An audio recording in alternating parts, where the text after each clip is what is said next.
Hi there. We're going to talk about how to pick a good lender today, but before we get into that, let me give you a scenario that maybe will put all of this in perspective. Let's assume we live in Riverside, which is about 45 minutes outside of LA without a lot of traffic. Let's assume that I want to do something really cool for my wife, and I'm going to take her into LA to see that play that she's always wanted to see. Since this is a hypothetical thing anyway, let's also assume I'm going to take her to dinner. We're going to go to a great restaurant that's hard to get into, and I've got great tickets for the theater. And this gets planned a couple of months in advance because you normally just don't call and make this happen. I'm also, in order to make this a very special event, going to hire a limo to take us in and do that. So the big day comes, anticipation, we're dressed up, the limo arrives, we hop in the limo, and off we're going to go for our wonderful evening. But for one reason or another, the limo driver doesn't know where he's going, the roads are blocked, a bridge is out, the car breaks down, I don't know what. Bottom line is, not only does the limo not get us to dinner, it doesn't get us to the theater, and the whole evening is blown because the limo can't make it happen for us. In the real estate world, your lender is like the limo. You can spend all the time you want finding a home, writing offers, getting rejections, and finally getting what you want.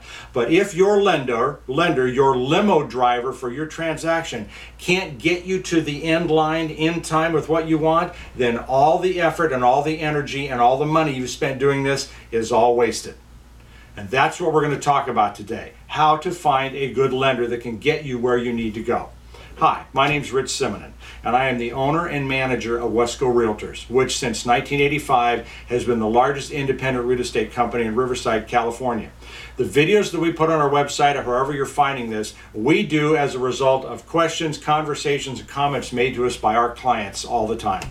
Our agents, we're a big company, and our agents live and breathe this market every day. And so we hope that this information about today's video, how to find a good lender, is helpful to you. Put your credit cards away. There's no DVDs or videos or tapes to buy. We put them out here so that you can get good information about a subject matter that you're interested in. And since you clicked on this video today, let's jump into how to find a good lender so that you can get your transaction closed and into the house that you want. First of all, there's basically 4 ways to find a lender, and we're going to talk to you about them from best to worst. 2 of them are pretty good, 1 of them so-so, and 1 of them is run the other way, you don't want to be involved in it. But let's talk about the 4 basic ways that you find a lender. The first way, the best way, we're going to do this in order from good to bad. The best way is to use the recommendation that your real estate agent is making to you when it comes to having a lender handle your transaction. And I'm going to put an asterisk by that. I'm going to get back to it in a second. Understand that your real estate agent has already vetted out the bad lenders. This is how they make their living. They know that if your limo driver can't get you to the theater on time, the whole thing is wasted. So your agent already knows who the good lenders are and who the bad lenders are, because we look for 2 things in a lender. Number 1, do they have the rates and the costs for your loan that make it competitive and the lowest price possible so you can have the lowest loan at the lowest price for your transaction for the payments you're going to make every month. The other thing we look for, however, is can that lender deliver the product that you've agreed to take, deliver this loan in the time frames that we need in a real estate transaction? Because in a real estate transaction, it's got to happen like that. You don't have a great deal of time. So we're looking for a lender that has great rates and costs for that loan and can also make it happen on time. And trust me, a good real estate agent has already seen the bad ones. They're referring you to a good one. So that's the best way. Now, the asterisk. The asterisk is if your agent is referring you to a lender that is a part of the real estate company, that's what we would call an in-house lender, someone that they have an affiliation with, not just a referral to Joe Blow because they know Joe does a good job, but hey, it's now part of our company, then you have every right to sit down and ask that agent why they're referring you to their in-house lender. In other words, is it the best loan for you? I'm not saying it's not. What I'm saying is you have to make sure that they have your best interest at heart and not their best interest at heart, because they're going to get paid some money by giving you the business to the in-house lender or an attaboy from their manager or a bonus or something like that. You have every right to have that conversation. Don't misunderstand me. There are some good in-house lenders out there. We at Wesco don't have them because I quite frankly have never believed in that and don't think that we as a company, even as big as we are in Riverside, would be able to compete with the big boys when it comes to loans. It's better to let the lenders do their thing. But That doesn't mean there aren't good lenders out there. So just if your agent's going to refer you to their in-house lender, you have every right to have that conversation so that you have your own peace of mind that you're getting a good loan at a good price and good service and all the things you're going to look for. So that's the best way. Use the agent that you recommend, the loan rep that your agent is recommending. Second way is if you, the buyer, have someone who's been recommended to you. Then at that point in time, a couple of things though you need to understand. You need to make sure your agent's got to get in touch with the lender that's been referred to you, because your agent has to figure out, does the lender understand the time frames that we work with? In this case, in a normal real estate transaction, you've got 17 days to make this loan happen. That's all. After that, the seller is going to ask you generally to remove your contingencies, which means if you remove the contingencies and you don't close this loan on time or don't get it done because your lender can't make it happen, your deposit could be at risk. You can also expect that if the loan doesn't close on time because your lender's not getting it done, that the seller's going to want a $50 to $75 to $100 a day per diem for every day this closes late, which means if it closes a week late, that's $700 that somebody's got to come up with at $100 a day. You get the idea on that. So be very careful about that and make sure, you need to make sure that you have enough leverage with your lender that you're insisting that you use, that they're going to make sure they get it done on time. And by leverage, I mean like the kind of leverage that you're going to sit across the Thanksgiving table from them and give them the stink eye if they cost you your home because they couldn't get it done in time. Very important, because here's what you need to understand. It's good that you want to use a lender that you know, and that's fine. But if your lender that you're going to use drops the ball and the lender doesn't close, okay, that's not a good thing, but they've lost one loan. If our lender, our meaning the real estate agent's lender, that we've referred to you drops the ball, that lender's going to lose anywhere from 15 to 25 loans a year. So who's got the most leverage? The person that's going to lose one loan or the person that represents 25 loans? That's how you get better service and make sure things happen on time. Very important that you understand that, okay? So you need to do that. And also, your agent needs to talk to your lender that you're recommending, because it depends on they need to understand that the lender can make this work in the time frames that we need it to work. In other words, if Aunt Susie has referred to you her lender who did the refi on her home, and she loved her lender because they were always there and she could talk to them and talk about all these wonderful things, and they were so nice and so cooperative, and that they closed this refi 90 days down the road, they try to do a real estate transaction and close that in 90 days, game is over. Just collect your Eskimo pie on the way out the door and thank you for playing. There's no way that a seller is going to wait that long. So we have to make sure that the lender understands that in the real estate world of real estate loans, there are time frames, and they got to make this happen within the time frames. So, first best way, use the loan representative that your agent's recommending. Second best way is use someone that you know that you have enough leverage with, provided your agent can talk to them.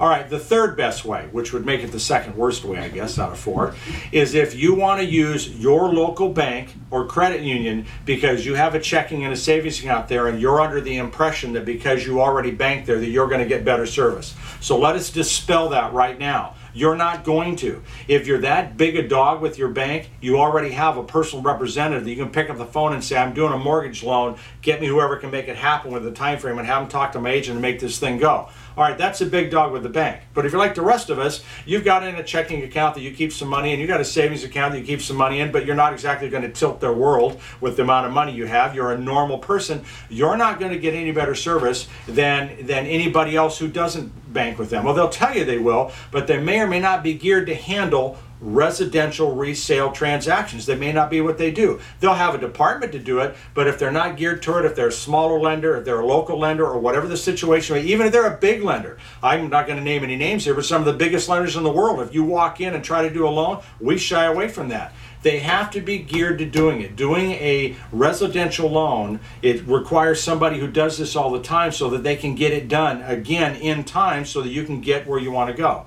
So, I understand that's better than nothing if you want to use your own local lender, but just don't go in under the assumption that you're going to get better service because you have a checking and a savings account there. They have a lot of people with checking and savings account. It doesn't mean you're getting any better service. That's the third way. The fourth way for you to get your lender, and the absolute worst way, but I have to bring it up because I see people try it all the time, the absolute worst way is if you try to get your lender off the internet. Oh my goodness, you don't really want to go down that road. And if there's any internet lenders out there, don't like what I'm going to say, give me a call. I'll be glad to discuss this with you. The bottom line is, number one, there's a variety of issues here. Number one, Internet lenders know that when you're out shopping on the internet, you're shopping for the interest rate. So they have a tendency to throw interest rates up there because they know that's the only criteria you're looking at that they may or may not be able to deliver. I'm not going to call them teaser rates, but I'm going to tell you that they can't always deliver. Number two, you may be communicating with somebody in another state that doesn't understand how quickly things have to move out here in California, and that the only way you can talk to them is either through the email. So we email them at 10 in the morning, we don't get an answer till 5 at night. That's not quick enough in our world. We need answers and responses a lot quicker than that, and that's what we get out of the lenders we recommend. But here's the third thing, and this is something that people won't tell you until you get into a video like this. Let's assume that I, as an agent, am representing the seller, and your agent brings me an offer that I'm representing my seller on, and you're going to use an internet lender. Here's how that's going to go. Your agent's going to talk to me about the offer, and at some point, I'm going to get around, I'm going to say, tell me about the lender, because we understand the lender makes or breaks this transaction.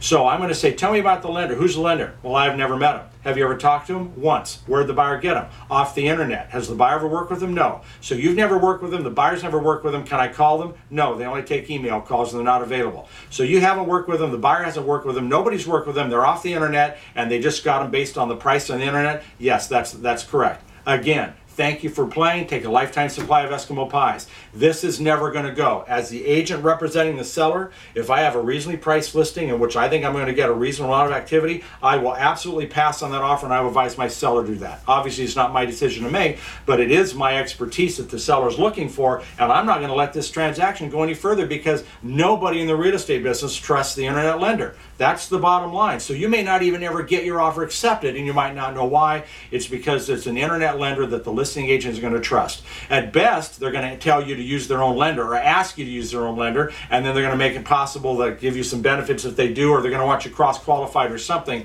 But the bottom line is internet lender is not the way to go. So there are the 4 ways. Best, use the lender recommended by your agent, provided you get a good feel and your agent can justify that. Number 2, use your own personal referral. Number 3, walk into your local bank or credit union. And number 4, which we do not advise, use an internet lender. One other note we'll make here about lenders and real estate transactions. Sometimes you will find individuals who will try and do individually both. They'll try to be both the real estate agent and the loan rep, or they're primarily a loan rep that will try to be the real estate agent. If that happens, you need to do what Mama Gump advised Forrest to do, which is run, Forrest, run. One person cannot serve 2 masters. I would never allow my agents to do that because it's never going to happen. I've been doing real estate for over 35 years and I couldn't run alone. It's too detailed and it's too critical, and there's no way. That is strictly a money grab by the individual to make money from the loan and money from the real estate transaction, and we do not advise that. And I know that's probably going to upset some agents out there who see this video. Give me a call. I'll be glad to debate that one with you. I've been around long enough to know what happens on that. So don't use one person for both. That's different than an in-house lender. They'll have their own separate department, and that's fine. I'm talking about one individual doing both. So there you have it. That's how to find a good lender, and understand that lender is absolutely critical to you getting the home that you've worked so hard to get into escrow. So don't goof it up by getting some lender that nobody knows anything about. Other than that, if you have any questions, as always, we say give us a call, get a hold of us. Our email address appears over my left shoulder. You can get a hold. We'll be glad to answer any questions you might have. Otherwise, thank you very much. And hey, don't forget, it's a goofy real estate world out there, so be careful. Thank you for tuning in, and we appreciate it. Bye-bye.